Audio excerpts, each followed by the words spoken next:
Just want you by my side. We've been tossing, turning, staying up all night long. Just want you by my side. We've been tossing, turning, staying up all night long. Just want you by my side. We've been tossing, turning, staying up all night long. Tell me, baby, what's the problem? 'Cause I could try to figure it out. Oh no, oh no. Tell me, baby, what's the problem? I'm only picking up what you're putting down. You'll be tripping, I don't know what about. So what's the problem right now? Okay. I've been tossing, turning. Chapter 12:000 He had to whistle in admiration.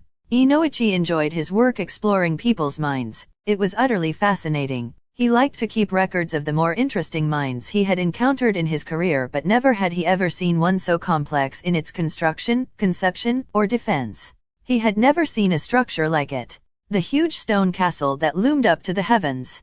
Wide glass windows with wooden frames, grotesque statues with wide-open gaping mouths that leered down at the people below. Behind him stretched an almost endless expanse of short grass, distantly the shimmer of water. He would feel the wind and hear the distant sound of bird call. Truly, it was less like a mindscape and more like a section of a place had just been taken and planted into the young woman's mind. "Are you going to stand there gaping or come in?" demanded a voice. Inoichi tensed and glanced over, seeing a set of steps leading up to a huge heavy oak door 6 times taller than a man and 3 times as wide, head to foot. Leaning against one of the open doors was the girl, Uzumaki Hari. She was dressed in a manner he had never seen before, black robes with a high-collared shirt, a red and amber tie around her throat and a similarly colored patch on her left breast bearing a rampant lion and a symbol he had never seen before. "Uzumaki-san," he questioned, stepping forward. "Come in. The sooner this is over with, the sooner I can find Naruto," the girl declared, pushing herself away from the structure and leading the way into the building.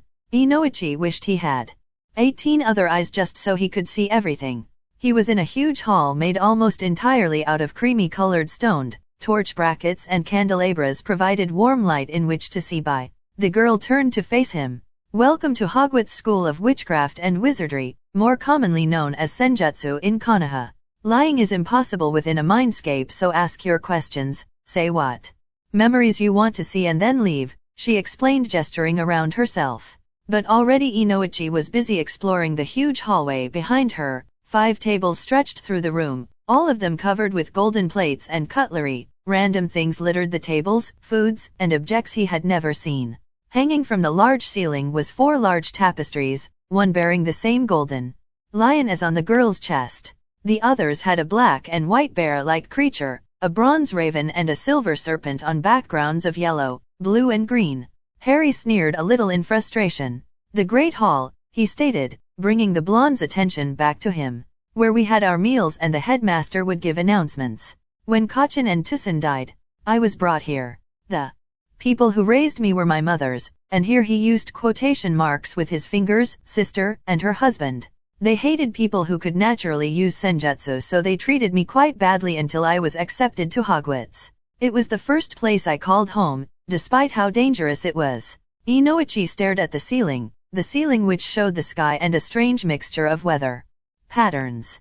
If he had to guess, this was where the emotion nexus was. This sky was displaying what the girl was feeling.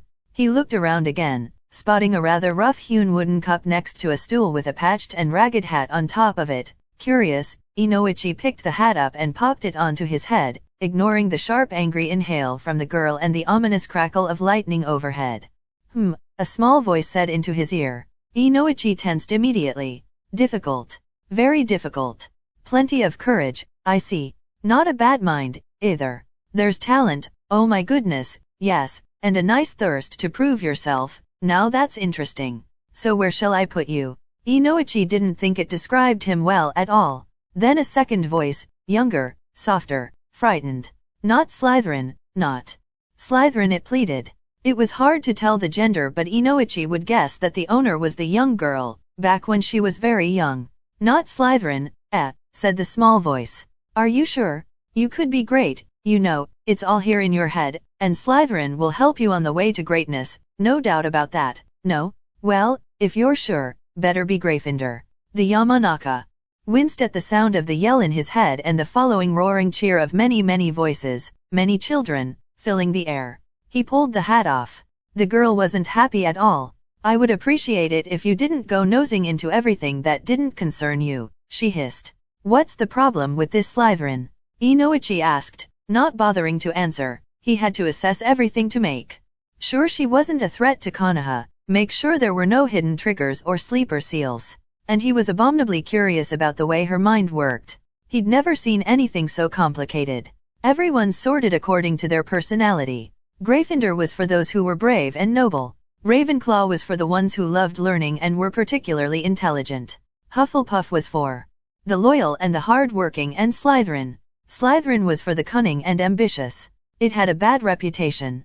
A lot of the people in Slytherin were from old blood families, the ones who thought they were better than everyone else because they could trace their ancestry back hundreds of years.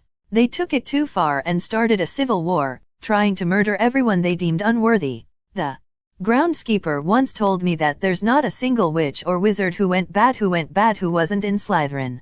The man who murdered my parents was one of them. And getting a look at Orochimaru, it wouldn't surprise me if he fitted in quite nicely as well. Your parents?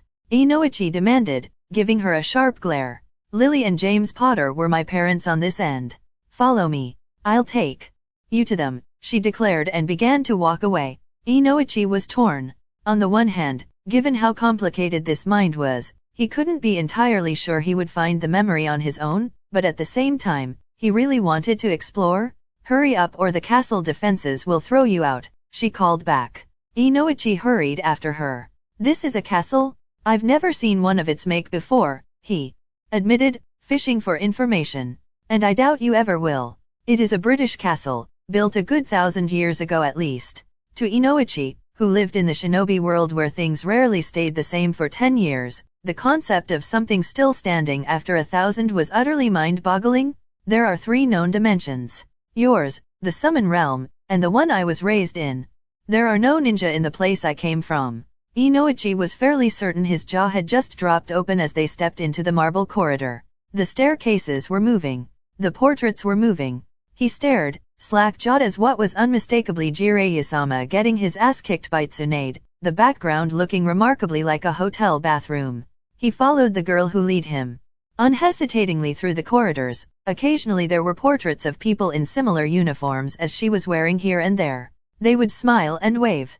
Occasionally he would get a glimpse of what was unmistakably a classroom, and inside would be books and objects and portraits of people and events. They passed a library and he had to stop himself from plunging in as he witnessed the rows of strange books in languages he couldn't read and scrolls in different colors along with a display case with an odd golden glow. They passed a large tapestry with a blood-red 9-tailed fox, too detailed to be anything but a memory, and the blond man shuddered, unable to hide his unease. Phantom laughter filling his mind as he recalled the huge beast that would forever haunt his nightmares. Here. Both sets of parents. Their deaths. He jerked and stared up at the 2 large portraits the girl was gesturing to. Minato and Kushina impaled upon Kuwabai's tail, both of them having thrown themselves in front of the javelin-like tail to protect their newborn son, wailing on a bed of blankets beneath them, his mother's blood decorating the sheets and his whiskered cheeks. He could see Kushina's lips moving, the expression of pain that twisted Minato's face. Inoichi felt sick as he stared at the portrait. Very few people knew the exact details of how Minato and Kushina died. No one really even knew they'd had a child. No one knew they'd had 2. He looked at the other picture.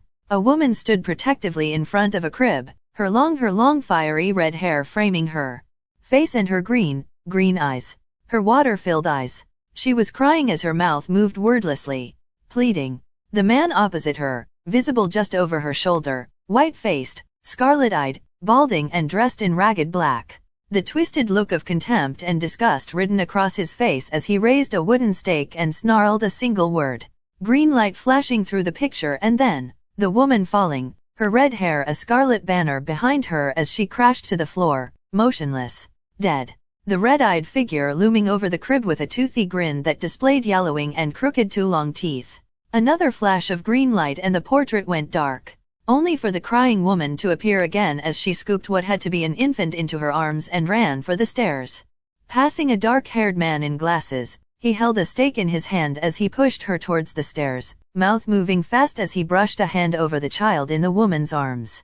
She ran up the stairs, leaving him stood there, his hand still outstretched as if to touch them, face anguished before the door exploded and different colored lights splashed and glowed across the walls. The woman burst into an hissy and paced around desperately, hugging her child to her chest. She set it down in the crib and pulled her own stake. Inoichi looked away and towards the girl who was staring at the portraits with dead green eyes. She looked over at him. "Are we done?" she asked quietly. She looked as if she were on the verge of tears. He nodded. He'd seen enough to confirm it. She'd been there for Minato and Kushina's deaths. Her memories confirmed her story about being sent elsewhere to learn like summonings did, and, as she'd said earlier, one couldn't lie within the mindscape. She nodded in return. "I took several memories from Kabuto when we fought against one another. They're in no order though. I need to categorize them before they can be reviewed. Is there any way of arranging some kind of meeting so you can collect them at a later point?" she asked. "We'll discuss it with Ibiki-san," he informed her. "All right. Now, get out," she ordered, and Inoichi grunted as he felt the walls of the castle snap down upon him. 000 Whoa, he inhaled sharply as he jumped up, the forceful ejection from the girl's mind jolting him back into his own with more force than he was used to. Ibiki gripped his shoulder to steady him. "Thanks." "Well?" the gruff man asked as the girl opened her eyes to glare at them. "Well," Inoichi began, rubbing his forehead, "she's got the most complex mind I've ever had the fortune to encounter. Moving staircases, portraits, and wall scrolls that move like film, and the sky for an emotional nexus. But it's true. She has the memories to confirm it. Not to mention it's impossible to lie within the mind," he explained, closing his eyes briefly as he pressed the palms of his hands against his vision. "Impossible, unless you were lying to yourself," but that had very telltale markers that he learned how to identify as a preteen, like everyone in the clan did. Ibiki nodded. "Understood. But she's still a problem. Publicly, the yondaime never married and never had children." The Uzumaki clan officially also ended that evening. Uzumaki Naruto was given the clan name for reasons unknown to the general public. So soon on the back of an attack and the inauguration of the new Hokage, the last thing we need is the civilian sectors descending into chaos, if not outright civil war, the scarred Jounin pointed out with chillingly flat tones. Hari's lip curled. She wanted, desperately, to tell them that if her brother was such a problem he had absolutely no problem removing him from Konoha as a whole. As far as he was concerned, this place was the worst thing that had ever happened to the Uzumaki clan since the sundering of the Jubi. But he was more intelligent than that. They would never let him near Naruto if he expressed even the slightest desire to take him away from their village, but judging by the way Ibiki's dark eyes were glittering and fixed directly on his own eyes, he already knew what direction the Gryffindor's thoughts were going. "Loyalties," the scarred man demanded. Hari bristled and drew himself up to answer, but it was Inoichi who saved him the trouble of opening his mouth. "To Naruto. Only Naruto. She respects and trusts Jiraiya-sama to a degree, but there's a lot of disgust and wariness mixed in there, and not just because of his research and writing habits," the blonde explained, pulling his hands away from his face. "Hari-san, while I can see absolutely nothing that would prevent you from obtaining citizenship, things regarding Naruto-kun are complicated," he began, looking uncomfortable under the laser-like stare of his scarred superior officer. He was very close to skirting the lines of treason by even insinuating Naruto's Jinchuriki stars. "I'm aware of the Kyuubi," Hari pointed out flatly. Inoichi blinked. Ibiki's face could have been carved from stone for all it moved. "I am Uzumaki. Who did you think was going to be the Sandaime Jinchuriki after Kachin died?" he demanded, with a raised eyebrow. "Trust me, Kyuubi won't be a problem.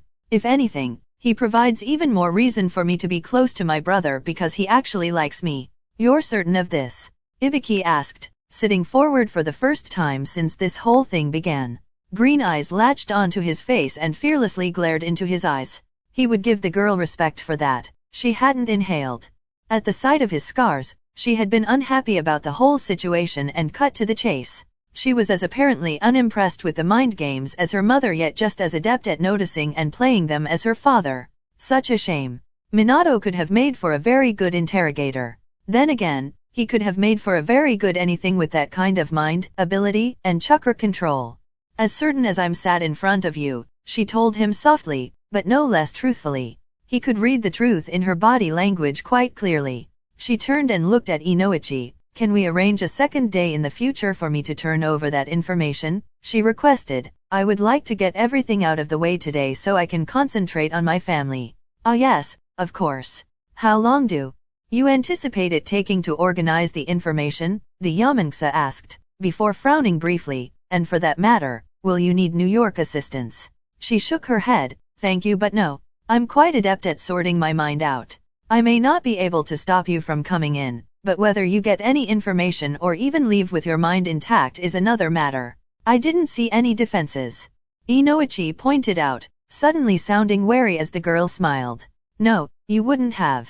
The castle defenses only kick in when I command them to, she told him, and it wasn't just Inoichi who felt a chill run down his spine when her eyes glowed in the semi-gloom of the interrogation cell. 000 Harry stretched languidly in the sunlight, sighing as he pushed against the small of his back and groaning in pleasure at the numerous juicy pops and cracks his spine gave. He was drawing more than a few looks from passers-by but couldn't find it within himself to give a damn. It was mid-afternoon already. Once Inoichi had finished with his mind walk, Harry had been forced to play word games with the scarred interrogator Marino Ibiki. Damn, the man was a beast. Not only did he have a mind as sharp as a bacon slicer, he was smarter than Hermione and just as observant and irritatingly all-knowing as Snape and Dumbledore rolled into one, with all the paranoia and suspicion of Alastor Moody. And that was just his mind. Physically he was a beast as well. That much muscle wouldn't have looked out of place on Hagrid. On someone who barely capped 6'4", he ended up looking like a brick shit house. Still, everything had checked out. He just needed to head to the hospital to get a blood test to confirm it all and to get several vaccinations for various local ailments he'd never heard of. Also, arrange for 2 appointments, one with a trained medic nin to assess his physical health and a second one with a counselor in order to assess his mental health. That last one being Inoichi's idea. Evidently, Harry did not have the right mindset for an active shinobi, and they were concerned that his actions to one Yakushi Kabuto, not to mention the memories he tore out of the spy's mind, would eventually cause some dangerous psychological damage that would compromise him. Harry didn't mind. It gave him time to find his brother, get a bite to eat, and then have Whiskers take him to the hospital before heading home. He wanted to see what kind of place his brother had and whether or not he was going to have to find a job sooner rather than later. Relishing the warm sunlight for a moment, the Gryffindor eventually began his trek through the village, ignoring the looks of passers-by, the majority of disgust that quickly turned to confusion. Thinly veiled hostility made him uncomfortable for a moment before he remembered the instinctive apparition he had been given. It would get him out of the way of anything fatal. Pretty soon she could hear her brother loudly bragging in one of the food stalls. Smirking slightly, she ducked under the flaps and waited for him to notice her. He didn't, but the man he was talking to did, his eyes widening minutely when he spotted her. He grinned and pressed a finger to his lips while pointing to Naruto. It took a second, but the man turned his attention back to the blonde, only very occasionally glancing at her as she stood casually behind the oblivious blonde genin. She snorted and caught him in a headlock, rubbing her knuckles in his thick blonde mane. And just where am I in this story, huh, Whiskers? He demanded as the boy struggled and eventually squirmed free, only to tackle her to the floor in a rib-cracking hug, shrieking about how she was okay and he knew Tsunade Bachin wouldn't let him down. Yes, I'm fine, Naruto. Just need a quick stop off at the hospital so they can confirm the blood test and to organize some appointments for vaccinations and assessments. Why don't you introduce me to your friend? He continued, patting the blonde on the head as if he wasn't being crushed to the breaking point. Naruto hopped to his feet and hastily hauled his Nichin up, grinning and chuckling self-consciously. Nichin, this is Amino Iruka-sensei. He was my academy instructor and he's one of my most precious people. He saved my life, the blonde admitted proudly, scratching his cheek happily. Harry smiled. In that case, you have my most heartfelt gratitude, Amino-san. He bowed as deeply as possible without getting on his hands and knees. And no, don't thank me. I Naruto is, he stuttered, embarrassed and flushed. happy that someone had acknowledged his actions but confused that it was a clone, especially one within the Warak no Jutsu. He thought Naruto's shadow clones had all the same experiences as him. Had something gone wrong with this one, it could certainly explain the change in gender and the difference in her chakra presence compared to the genin. Iruka-sensei, this is Harriai-chan. She's my older sister. She managed to track me and Ero-senin down when we were looking for Tsunade-bachan. She really is? She even knows about. He made a pointing gesture to his stomach that made Iruka's blood turn cold, and she still came looking for me. Naruto exclaimed gleefully, latching onto the girl's side.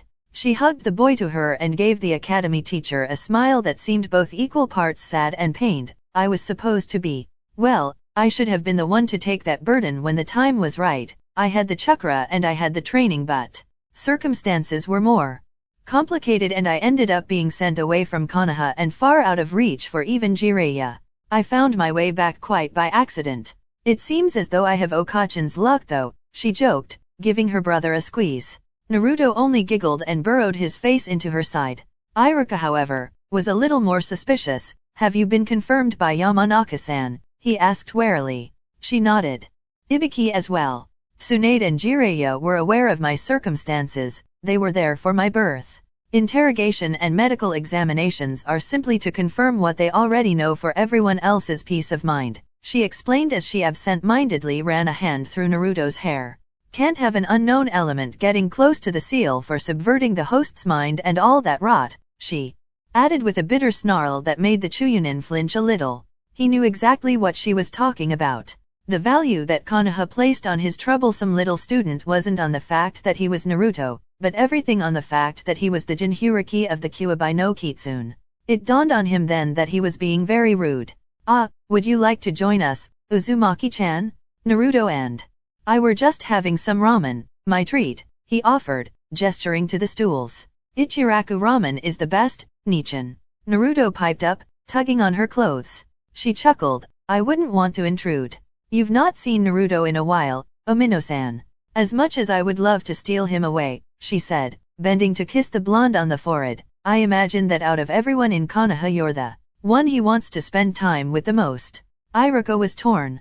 On the one hand he did kind of want to keep Naruto to himself, but on the other hand, he knew how much this girl meant to his young student. He frowned when he caught sight of a yellow-crested Konoha sparrow as it landed on the ground in front of him. It looked like he wouldn't have to worry about stealing Naruto away from his sister. Anyway, he was being called for a mission. It looks like I may have to take a rain check on today, Naruto. I've been summoned to the mission office, he explained, nodding to the little bird as it chirped and promptly flitted off once again.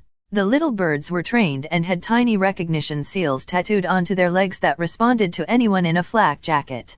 Sometimes a member of the Yamanaka clan would possess one if a certain shinobi needed summoning discreetly, but in this instant, it was a general Chuunin summons for whomever was available. I'm sorry, maybe another day, he offered as he threw down the cash to cover both his and Naruto's bowls towards Tuka-san. Naruto drooped a little but nodded. Yeah. Is Nichan allowed to come? He asked hesitantly, gripping her clothes tightly. Iruka nodded. He wanted to get to know the young lady anyway. Of course, you know where I live, Naruto, don't be a stranger. And with that, he moved off, jumping quickly to the roofs and powering his way towards the mission office. Bye, sensei. Naruto called after him, waving wildly. He then quickly turned around and hugged his sister, burrowing into her stomach. Hugging her had quickly become one of his favorite things to do, right next to eating ramen with Iruka-sensei. Since he'd been deprived of one, he was going to damn well enjoy the other since no one else was even going to try and stop him, and if they did then Nichan would kick their asses like she did to Kabuto Yara. Not that the hugs aren't appreciated, why the sudden attention? Is everything alright? Naruto, he heard his sister ask, her hands gently running through his hair and rubbing his back. She sounded concerned and even though he knew, technically, Harriai had been born male in the other place, he was the perfect sister. He was soft and sweet and he cared. He thought about all those little things that he knew Kiba never did and Sasuke certainly never did. He'd seen the list she'd made one night, a to-do list, one of which was circled and underlined, get a job, support Naruto. I'm just happy. I never had anyone I could hug as much as I wanted to. And you smell nice, he admitted with a shameless grin. Harry chuckled, a little nonplussed and confused. Thanks, I think, he said, giving the boy's shoulder a squeeze. Have you finished eating? He asked and received an exuberant nod. All right, think you can lead me towards the hospital then? The sooner I get my shots and get these blood tests confirmed we can talk to Tsunade and Jiraiya about our next step. Okay, this way, Naruto agreed and began to pull him through the main marketplace. The roofs weren't supposed to be used if you weren't on active duty. It was one of Konoha's little safety measures. If there was an unknown face roof hopping, then chances were they had an infiltrator on their hands. They had barely managed to get halfway through the markets before someone called Naruto out on his Nichin. It was just his misfortune for that person to be Haruno Sakura, his teammate. And she wasn't happy. He could kind of understand. She had been stressed quite badly with the recent events. The Chuunin exams. The invasion, Gaara nearly killing her, Sasuke nearly getting killed by his brother and now in a coma, him vanishing, and now she sees him messing around with what everyone had been assumed was a Kage Bunshin in Warak no Jutsu while his teammate was still rather messed up and traumatized in the hospital. Yeah, he would be pissed off as well, he decided as he saw his pink-haired teammate, brown paper bag in arm, storming over with that ugly look on her pretty face that promised pain. Naruto, she bellowed, enunciating every syllable of his name with her anger. Harry raised an eyebrow at the tiny pink-haired Spitfire on her way over. This must be the wonderful and beautiful Sakura-chan that Naruto spent most of his time gushing about. The Hermione to his Harry, if what useful information he'd managed to glean from what the boy said. Though that look on her face made him think more of Ginny than Hermione, to be honest. Sasuke-kun's laid up in the hospital and you're here playing with one of those disgusting prank bushins of yours, the rosette-haired girl screamed as she finally drew level with them. You ought to be ashamed of yourself, Baka, she scolded furiously. She didn't even look at Harry as she flipped out a kunao and jammed it into the blonde Gryffindor's stomach. Even Kakashi-sensei's still in the hospital? Do you think of no one but yourself? The girl continued furiously as she yanked the now bloody kunao free and moved to land one of her haymakers on the now horrified blonde boy. Nichin. Harry hadn't felt the stab. It didn't even register that he'd been injured until his stomach felt unusually warm and he looked down and saw the thick spread of crimson from a tear in his clothing. What he did see was the pink-haired girl raising a bloody hand, a knife clenched within it, to attack her brother. The response was immediate. His leg snapped out and his knee rammed itself firmly into the 12-year-old girl's stomach, flinging her like a rag doll across the street, and tearing his wound open further. Harry groaned in pain, pressing a hand against the now gushing wound, gritting his teeth. Oh god, it didn't have the burning sensation that the basilisk fang had, but it fucking hurt nonetheless. He was vaguely aware of Naruto fluttering around him, already tearing one of his sleeves off to make a compress for her. He was near enough in tears as he tried to pull his hand away so he could use his sleeve to stop the bleeding. You'll be okay, Nichin? You'll be okay, don't die, please don't die, I only just found you, please don't die Nichin, the blonde Jinhuriki begged rapidly. Harry gave him a strained smile, I'll be fine. But let's get to the hospital sooner rather than later, he suggested tightly. Naruto nodded rapidly and looked around. There was no way he could carry his sister comfortably without pulling that wound, and she couldn't make her own way there before she bled out. Proctor-san, he bellowed, spotting the brunette who'd been the examiner for the last portion of the Chuunin exams, the one with the senbon between his teeth. Proctor-san? Please, you gotta help, he exclaimed, waving the now mildly curious special jounin over. I do have a name, you know. I'm not just the examiner for the Chuunin selection, the brunette stated as he sauntered over, and then spotted the blood seeping from between the Bushin's fingers. Blood that it shouldn't possess. His eyes widened as he realized this was actually a person. A person bleeding out in the middle of Konoha Marketplace, please. Proctor-san. Naruto exclaimed, she needs to go to the hospital? We were going there anyway, but my teammate thought she was a Bushin and stabbed her, Naruto explained as the special jounin handed off his bag of groceries to the distressed blonde genin and promptly scooped the bombshell up bridal style. The name's Genma, Uzumaki? Genma, the brunette told him lazily. I hope you can keep up, he told the blonde before jumping onto the nearest roof. Sakura was completely forgotten as she cradled her bruised ribs and realized just what her careless violence had cost her. She just stabbed her orphaned teammate's sister. One that he must have only recently discovered. Okami, what had she done? She'd nearly destroyed what chance Naruto had at a family. She felt sick. 000 Regardless of what followed, Haruno's words had made Naruto upset. Had he really been callous by not visiting either Kakashi-sensei or Sasuke? It took extracting a promise from Genma Proctor-san not to leave his Nichin's side before Naruto allowed himself to go looking for his wayward sensei and teammate, leaving his sister to the tender mercies of the medic nin and the amusement of the laconic and laid-back special jounin. Is he usually that clingy? The brunette asked, watching with an appreciative eye as the medic nin gently ran green glowing hands across the taut muscular abdomen of the shirtless blonde girl. Built like a bombshell but possessing the muscle of a jounin kunoichi, damn, he was almost sorry that stab wound wasn't low enough to necessitate her needing to take off her trousers. He was quite certain she had a killer pair of legs, literally and figuratively. Harry shook his head. No, he admitted. It's to be expected though, we only found each other recently. Genma made a sound of interest, eyes tracing the planes of her body. Damn, not a scar in sight. She had flawless pale golden tan skin, a little copper stained now from her own blood, but fuck, not even geisha were that unmarked these days. Uzumaki-san, is now alright for me to take the blood test? The Medi-nin asked now that she had finished tying the bandages around the girl's middle. The wound may have been sealed but it was far from flawlessly healed. Her chakra control wasn't good enough for that, and even if she had all the time in the world, she didn't have the reserves for it either. Namikaze, the girl idly corrected, but you may as well. Which arm do you want? She asked. The nurse smiled and made a note on the clipboard. She'd assumed that the girl had the same clan as the demon host as they were siblings, but that must not be the case. Perhaps she took the clan name of their other parent? She was a remarkably pretty girl, the nurse decided as she took a needle and file from the desk and started her work. Though she had the very nagging feeling that she had seen the girl's face before, yet she was quite certain the demon host had no family within Konoha. It was one of the points the late Sandaime had stressed. That name too, it was rather familiar. Namikaze, huh? Genma questioned, face lazy but his eyes intense as he looked over the young woman. She glanced at him and away from where the medic nin was extracting her blood. My father. Mine and Naruto's. The blood tests should confirm it. When that happens, we're taking back our inheritance, she declared, her eyes narrowing on him as if daring him to object.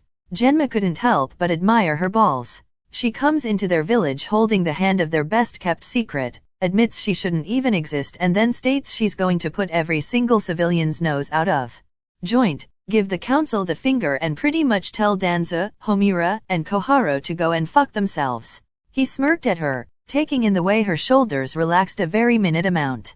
Oh good, she knew she was going to face an uphill battle and was quite prepared to be as nasty as possible about it. Let me watch when it happens, he told her with a grin. She smirked and then frowned. Looking up, something's wrong, she stated frowning. Harry could hear Kyuubi growling from somewhere within his mind. He wasn't happy. Something was happening to Naruto. Her stomach was beginning to fizz and churn with anxiousness and anticipation. I have to go, something's happening to Naruto. Something not good, he told the special jounin as he jumped to his feet, leaving his bloody shirt behind as he made for the door. Wait, Namikaze-san? You can't go running around in just your bra, the medic nin squeaked as the blonde girl pulled open the door and took off running without paying her even the slightest bit of mind. Genma grinned, shaking his head. Idly he wondered if all siblings had a danger when it came to the little ones. He remembered that Inuzuka Hana always seemed to know when her kid brother needed bailing out. Uchiha Itake's was even more finely developed before he went off the deep end. He wondered if he should follow. He glanced at the cute, if flustered, little medic nin. Nah, she probably wouldn't be all too receptive to the idea of an ika-ika moment in the examination room. Most medic nin weren't. Instead he picked up the abandoned shirt and told the pretty little thing that he would make sure the bombshell stayed out of trouble before following after. All he had to do was follow the slack jaws and nosebleeds. 000 the roof. They were on the roof? Harry ignored the pain in his side as he ran for the roof, as hard and fast as he could up the stairs, leaving a rather impressed Genma behind in the dust. The sound of screaming birds and the familiar whisper whine of Naruto's Raiznan filled his ears, along with an even more familiar anguished scream of a certain pink-haired girl. Both of you? Stand down, The girl screamed desperately as Harry came up onto the scene. Naruto lunging forward on his right. Sakura rushing forward, center black-haired boy with screaming lightning around his hand to the left. They were going to kill Harino. They were going too fast and couldn't stop. Harry moved. At the same time, a shadow moved with him. He had perhaps a split second to catalog silver white hair and a flak jacket before the shadow twisted around Sakura, whom Harry had just swept up, catch both boys' wrists and fling them away where they couldn't harm anyone. All this while Harry skidded with Harino in his arms between the man's legs where he twisted and crouched protectively over the girl now clutched in one arm against his chest, free arm with its fingers played, prepared to unleash a chakra chain if needed. What are you two doing on the roof of the hospital? The silver-haired shadow demanded, sounding rather exasperated, if not bored, with the whole exchange. Kakashi-sensei. Harino quivered from where she was held in a surprisingly powerful and warm arm. She trembled a little as she digested the previous 3 seconds, throwing herself between her stupidly testosterone-fueled teammates in the hopes that they would stop when they realized she wasn't going to let them kill each other. Realizing they couldn't stop and she was going to die, her teammates were going to kill her, run her through with their jutsus in an accident? Just a stupid little girl who got between two dueling shinobi. And then, 2 people. She recognized Kakashi in the split second he stopped and threw the boys, but there was another body, softer, warmer, behind her, around her, and then inertia took her as she slid between her sensei's legs, the world wheeling around until she realized it had stopped and the warmth she was held against was a rather impressive bosom. A bosom belonging to Naruto's sister. Naruto's sister who jumped in without hesitation to save her. If you're fighting, you're getting too heated, both of you. Those jutsus aren't the kind that you should ever use against a teammate, the Jounin lectured. To Kakashi, the exchange had shaken him up far more than he was ever willing to admit. Not just because Sasuke had attempted to kill Naruto. Not even because Naruto was using a jutsu he should by all rights have no idea existed. He could smell Jiraiya's fingerprints all over that one though. It was the ghost. He didn't turn to look, he couldn't afford to, not right now. Instead, he focused on Sasuke. Why are you so obsessed with your superiority complex, Sasuke? The Jounin asked. Flickering over to the younger man's side. That level of Chidori just now isn't an appropriate technique to be used here, against your own comrade.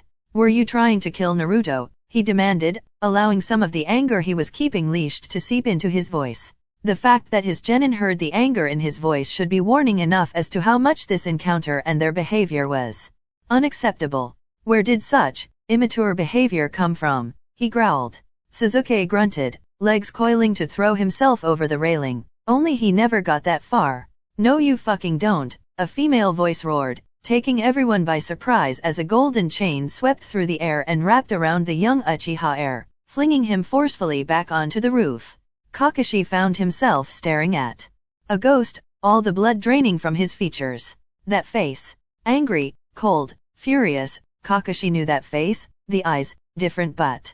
I don't care if you're Mikoto Bachin's son, the blonde girl snarled, making Sasuke stiffen and his eyes widen in a mixture of emotions as the girl stalked forward. This kind of behavior is completely unacceptable, young man, she sneered coldly. Your mother would be ashamed of you. That's the end of this chapter. Thanks for listening. Be sure to like and subscribe for more and to help this channel.